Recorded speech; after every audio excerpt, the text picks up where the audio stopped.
your internal audience is an audience.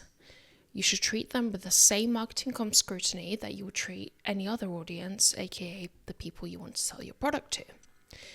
Now, the name of this module alludes to the fact that great up reporting doesn't happen by accident, in much the same way that great marketing usually doesn't happen by accident. Of course, there are those happy little accidents, but for the most part, it requires thought and work, and that's completely fine, right? We wouldn't expect to just throw shit at the wall with our marketing and then have great outcomes, or at least I wouldn't.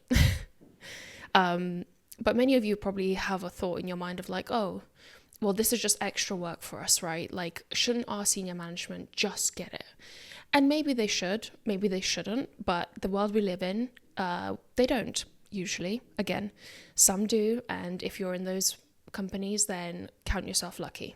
So why do we need to be worried about making sure that our senior management gets this?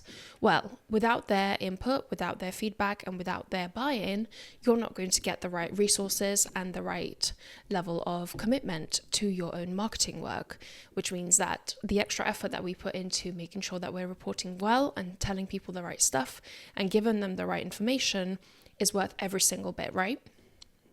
So, how can we use our skills as marketers to do that? Now, for the most part, I think there's 3 things here that we need to make sure we're doing with every single report. 1, knowing our audience. 2, giving them the answers to their concerns. And 3, being consistent. Now, let me quickly go through each one of those, and we'll dig into much more detail as we continue with the course. 1, knowing your audience. So, we know about buyer personas. What about our reporting personas? What do they care about? What kind of people are they? If we think about how a CFO might want to look at marketing and data, that's probably going to be quite different to how a CEO might want to look at marketing data, or a fellow creative. So when we're looking at reporting, we need to think about who we're reporting to and what those reporting personas look like. And again, we'll go into much more detail about that.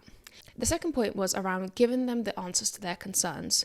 So it's using those reporting personas and understanding what their concerns within the business are, and making sure that whenever we're talking about marketing or if we're asking for something, we're innately answering those concerns. So for a CFO, it might be, how efficiently are you spending money?